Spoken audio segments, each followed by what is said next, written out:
नमस्कार दोस्तों, स्वागत है एक बार फिर से आपका हमारे इस YouTube channel talk to cricket में। और दोस्तों, जैसा कि आपको पता होगा कि अब IPL ख़त्म होने वाला है, इनका लास्ट स्टेज चल रहा है। अब कुछ ही मुकाबले बचे हैं, लीग स्टेज के 5 मुकाबले, उसके बाद फिर क्वालिफायर, फिर एलिमिनेटर, क्वालिफायर 2 और फिर फाइनल मुकाबला होगा। यानी कि टोटल मिलाकर के मात्र 9 ही मुकाबले बचे हैं। और इन 9 मुकाबलों में जो सबसे बड़ा महामुकाबला होने वाला है वो होने वाला है 18 मई को, जहाँ पर चेन्नई सुपर किंग्स और रॉयल चैलेंजर बेंगलुरु आपस में टकराने वाले हैं। ये मुकाबला बहुत ही खास, बहुत ही ज़बरदस्त इसलिए होने वाला है दोस्तों, क्योंकि टॉप 3 अगर हम बात करें पॉइंट्स टेबल में टॉप 3 टीमों की, तो वहाँ पर KKR की टीम और राजस्थान रॉयल्स की टीम तो क्वालिफाई कर चुके हैं। और तीसरा जो टीम होने वाला है वो हो सकता है हैदराबाद की टीम। हैदराबाद अगर पिछले उनके जो आगे आने वाले 2 मुकाबले हैं, उन 2 मुकाबलों में से एक मुकाबला अगर वो जीत जाते हैं तो फिर वो टॉप 3 में चले जाएंगे। और फिर दोनों ही मुकाबले जीत जाते हैं, राजस्थान रॉयल्स हार जाते हैं तो फिर वो टॉप 2 में भी जा सकते हैं। खैर, हमें इससे कोई मतलब नहीं है, हमें तो ये 3 टीमें मिल चुकी हैं। लेकिन चौथा टीम कौन होगा यही डिसाइड होगा 18 मई को, जहां पर चेन्नई सुपर किंग्स और रॉयल चैलेंजर बेंगलुरु आपस में टकराएंगे। ये सिनेरियो कुछ इस तरह से बनता है कि अगर चेन्नई सुपर किंग्स को टॉप 4 में जाना है तो उनको मुकाबला जीतना होगा। अगर आसानी से अगर मुकाबले जीत जाते हैं तो फिर कोई डाउट नहीं है। अगर मुकाबला हार भी जाते हैं तो भी वो पहुंच सकते हैं, लेकिन हाँ, उनको मतलब ऐसा कम मार्जिन से हारना होगा, या फिर अगर वो चेस कर रहे हैं तो फिर उनको लास्ट ओवर तक जाना होगा। और अगर RCB को ये मुकाबला जीतना है, उनको अगर प्लेऑफ में जाना है तो फिर उनको मुकाबला जीतना होगा। और जीतना ही बेहतर नहीं है, अगर वो मुकाबला जीतते हैं तो फिर 18 रनों से मतलब CSK को समेटना होगा। और अगर वो चेस करते हैं तो फिर 18 ओवर से पहले ही इनको चेस करना होगा। तो कुछ इस तरह का सिनेरियो बनता है, जिनकी वजह से ये मुकाबला और भी खास हो जाता है। और इसी को लेकर के दोस्तों आज के इस वीडियो में हम बात करने वाले हैं। हम बात करेंगे कि इस मुकाबले में इन दोनों टीमों की हेड टू हेड रिकॉर्ड कैसे हैं। ये मुकाबला चिन्नास्वामी में हो रहा है, तो वहाँ पर इन दोनों टीमों की हेड टू हेड रिकॉर्ड कैसी हैं, इनकी प्लेइंग 11 क्या होने वाली है। और फिर अंत में हम इन दोनों टीमों को आपस में कंपेयर करेंगे, प्लेयर वाइज कंपेयर करेंगे और देखेंगे कि कौन सी टीम भारी पड़ रही है, कौन सी टीम इस मुकाबले में जीत की दावेदार बन रही है। तो वीडियो बहुत ही खास, बहुत ही ज़बरदस्त होने वाला है दोस्तों। वीडियो को एंड तक ज़रूर देखिएगा। अगर सब्सक्राइब नहीं की हो तो चैनल को सब्सक्राइब कर दीजिएगा, वीडियो को लाइक कर दीजिएगा। चलिए शुरुआत कर लेते हैं। सबसे पहले हम बात कर लेते हैं दोस्तों इन दोनों टीमों की हेड टू हेड रिकॉर्ड के बारे में। तो यहाँ पे आप देख सकते हो दोस्तों, IPL के इतिहास में इन दो टीमें आपस में 32 बार आमने सामने हुई है, जहाँ पर रॉयल चैलेंजर बेंगलुरु ने 10 मुकाबले जीते हैं, तो वहीं चेन्नई सुपर किंग्स ने अभी तक 21 मुकाबले जीत लिए हैं। बहुत बड़ा मार्जिन है दोस्तों। चेन्नई सुपर किंग्स हमेशा से RCB के ऊपर भारी पड़ती हुई दिखाई दी है, लेकिन ये मुकाबला तो चिन्नास्वामी में होने वाला है और वहाँ पर तो RCB का होम ग्राउंड है, तो इनको एडवांटेज मिल सकते हैं। तो अब देख लेते हैं कि चिन्नास्वामी में जब ये दोनों टीमें आपस में टकराई है तो इनका हेड टू हेड रिकॉर्ड कैसा रहा है। तो यहाँ पे आप देख सकते हो कि 10 मुकाबले खेले गए हैं चिन्नास्वामी में, इन दोनों टीमों ने खेला है, जहाँ पर चेन्नई सुपर किंग्स की टीम ने 5 मुकाबले जीते हैं, तो वहीं RCB को सिर्फ 4 मुकाबलों में ही जीत मिली है। यानी कि चेन्नई सुपर किंग्स यहाँ पर भी RCB के ऊपर भारी पड़ता हुआ दिखाई दे रहा है। तो हम आगे बढ़ते हैं दोस्तों। आप बात करते हैं कि इन दोनों टीमों की प्लेइंग 11 किस प्रकार की होने वाली है इस मुकाबले के लिए। तो वहीं अगर हम CSK की बात करें तो CSK की ओर से ओपनर के रूप में ऋतुराज गायकवाड़ और रचिन रविंद्र ही ओपन करेंगे। उसके बाद फिर अजिंक्य रहाणे आएंगे बल्लेबाजी करने के लिए, फिर शिवम दुबे, फिर डैले मिचेल, उसके बाद फिर रविंद्र जडेजा, फिर महेंद्र सिंह धोनी, शार्दुल ठाकुर, मिचेल शेटनर, तुषार देशपांडे, सिमरजीत सिंह, उसके बाद फिर इम्पैक्ट प्लेयर के रूप में महेश तीक्ष्णा आपको यहाँ पर दिखाई देंगे। वहीं अगर हम बात करें RCB की ओर से तो RCB में कुछ बदलाव होंगे, क्योंकि विल जैक तो यहाँ पर नहीं है, वो इंग्लैंड को रवाना हो चुके हैं। तो फिर यहाँ पर ग्लेन मैक्सवेल को मौका मिलेगा। तो ओपनर के रूप में विराट कोहली और फाफी ओपन करेंगे। फिर नंबर 3 पर आएंगे रजत पाटीदार, क्योंकि नंबर 3 पर जो विल जैक खेल रहे थे वो विल जैक नहीं है, तो रजत पाटीदार ही नंबर 3 पर खेलेंगे। उसके बाद फिर नंबर 4 पर आएंगे ग्लेन मैक्सवेल, फिर नंबर 5 पर कैमरन ग्रीन, फिर नंबर 6 पर महिपाल लोमरो, उसके बाद फिर दिनेश कार्तिक आएंगे, फिर कर्ण शर्मा आएंगे, फिर मोहम्मद सिराज होंगे, फिर लॉकी फर्गूसन, उसके बाद फिर आपको यहाँ पर यश दयाल देखने को मिल जाएगा, और फिर स्वप्निल सिंह जो कि इम्पैक्ट प्लेयर के रूप में खेलते हैं वो आने वाले हैं। तो कुछ इस तरह का ही इन दोनों टीमों की प्लेइंग 11 होने वाली है। तो अब हम दोस्तों आगे बढ़ते हैं। अब बात करते हैं कि इन दोनों टीमों की जो कंपैरिजन कैसी है, यानी कि हम ऑर्डर वाइज कंपेयर करेंगे, top order, middle order, lower order. फिर गेंदबाजों की लिस्ट में हम देखेंगे कि तेज गेंदबाजी किसकी मजबूत है, किसकी स्पिन डिपार्टमेंट मजबूत है। तो सबसे पहले हम बात कर लेते हैं दोस्तों इनके टॉप ऑर्डर बल्लेबाजों की। तो यहाँ पर CSK की ओर से ऋतुराज गायकवाड़, अजिंक्य रहाणे और रचिन रविंद्र ही आपको टॉप ऑर्डर में बल्लेबाजी करते हुए दिखेंगे।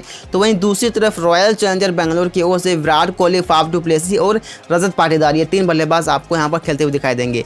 दोस्तों यहाँ पर कोई भी डाउट नहीं, अगर हम कंपेयर करें तो फिर हालांकि ऋतुराज ऋतुराज गायकवाड़ बहुत अच्छे फॉर्म में है, प्राइम फॉर्म में है। और उसके बाद अगर बात करें अजिंक्य रहाणे, जिनका बल्ला खामोश चल रहा है, स्ट्रगल करते हुए दिखाई दिए हैं। उसके बाद फिर सचिन रविंद्र, जिन्हें ड्वेन कॉनवे का रिप्लेसमेंट कहा गया था, हालांकि वैसा कुछ इम्पैक्ट हुआ नहीं, उनका भी बल्ला खामोश लगातार ही चल रहा है। और इनके मुकाबले अगर हम आरसीबी की ओर देखें तो यहाँ पर आपको टॉप ऑर्डर में बहुत बड़े बड़े बल्लेबाज देखने को मिलते हैं। विराट कोहली जो कि टॉप स्कोरर रहे हैं इस आईपीएल सीजन के। उसके बाद फाफ का भी फॉर्म आ चुका है, 19 गेंदों में 50 जड़े थे, इनका भी बल्ला चलने लग गया है।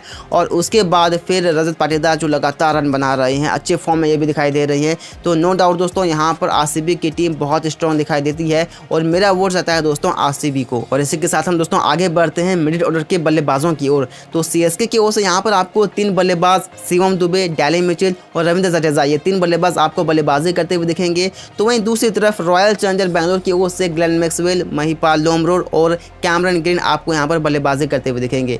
यहाँ पर भी कोई डाउट नहीं है दोस्तों, क्योंकि अगर हम बात करें शिवम दुबे की बहुत अच्छे फॉर्म में दिखाई दे रहे हैं, डैली मिचेल भी अच्छी बल्लेबाजी कर रहे हैं और रविंद्र जडेजा तो बहुत अच्छी बल्लेबाजी लगातार ही करते आ रहे हैं।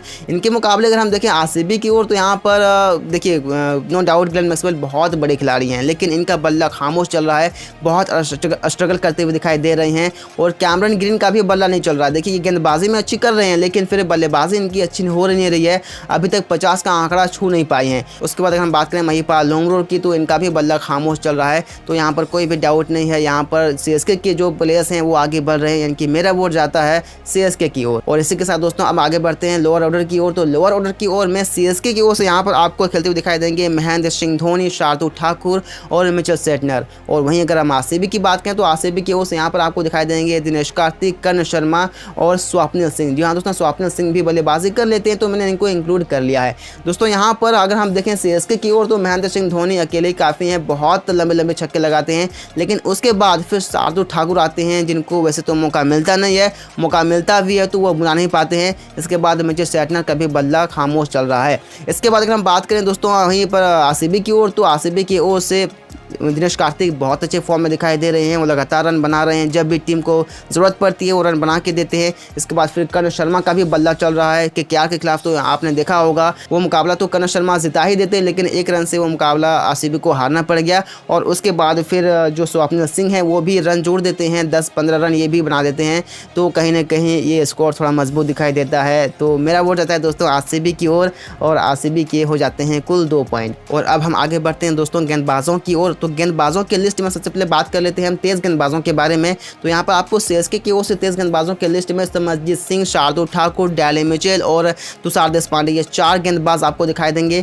तो वहीं दूसरी तरफ आपको आरसीबी की ओर से लॉकी फर्गूसन, मोहम्मद सिराज, यश दयाल और कैमरन ग्रीन गेंदबाजी करते हुए दिखेंगे। दोस्तों यहाँ पर थोड़ी सी कन्फ्यूजन स्टार्ट होती है, क्योंकि सिमरनजीत सिंह बहुत अच्छे लाइन में दिखाई दे रहे हैं, तुषार देशपांडे बहुत अच्छी गेंदबाजी करके दे रहे हैं, लेकिन इसके बाद फिर हम बात करें शार्दुल ठाकुर की तो उनका थोड़ा फॉर्म खराब चल रहा है, वो लगातार जूझते हुए दिखाई दिए हैं। और उसके बाद डैली मिचेल की बात करें तो वो गेंदबाजी तो कर लेते हैं, लेकिन विकेट नहीं चटका पाते हैं, तो ये इशू रहा है, ये मुसीबत रही है सीएसके के लिए। वहीं अगर हम बात करें आरसीबी की ओर तो आरसीबी से मोहम्मद सिराज फॉर्म में आ चुके हैं, यश दयाल तो लगातार फॉर्म में बने हुए हैं, लॉकी फर्गूसन भी विकेट चटका रहे हैं और कैमरन ग्रीन भी 1-2 विकेट चटका ही लेते हैं। तो यहाँ पर कोई भी डाउट नहीं है दोस्तों, यहाँ पर आरसीबी की टीम का पल्ला भारी दिखाई दे रहा है और मेरा वोट जाता है दोस्तों आरसीबी को। और इसी के साथ दोस्तों आगे बढ़ते हैं, अब बात करते हैं स्पिन डिपार्टमेंट की ओर। तो स्पिन डिपार्टमेंट में सीएसके की ओर से 2 गेंदबाज हैं, पहला है रविंद्र जडेजा और दूसरा है महेश दीक्षित। ये 2 गेंदबाज आपको सीएसके की ओर से खेलते हुए दिखाई देंगे। वहीं 2 गेंदबाज आपको आरसीबी की ओर से स्वप्निल सिंह और कर्ण शर्मा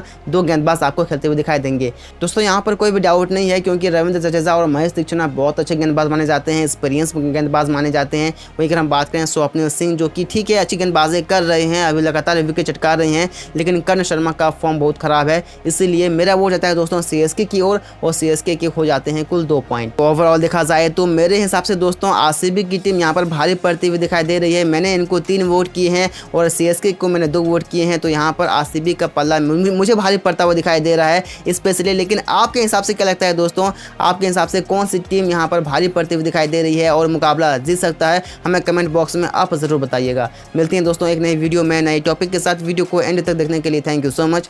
जय हिंद।